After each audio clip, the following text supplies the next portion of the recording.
Hi, this is Aidan Ryan on my second submission.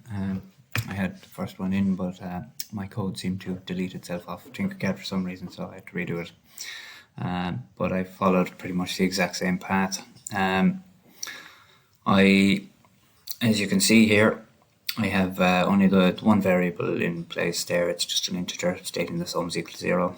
Then there's a little bit in the setup there. It's just assigning the pins and the speed at which it'll read. And then most of the code is actually in the loop section. You can see I've put a few comments in just on different parts of it, which just kind of makes it easier for me to look back on it afterwards and whatever, to understand exactly what I'm doing in certain places. But yeah, I have it set up so that there is just the counter at the start, then there's an if, two else ifs, and then an else statement. And yeah, I'll just show how it works.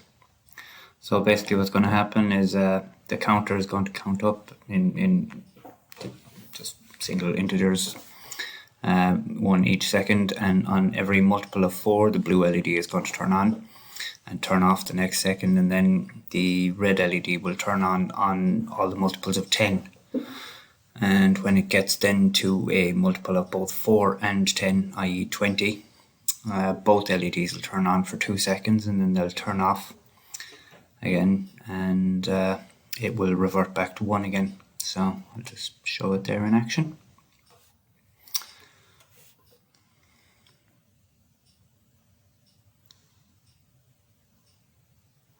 You'll also notice it actually reads it out in the serial monitor down here as to which LEDs are turning on and what's actually happening. That was part of what we were meant to put in. Now, that's it, fully functional. Yeah, that's my assignment anyway, so thanks.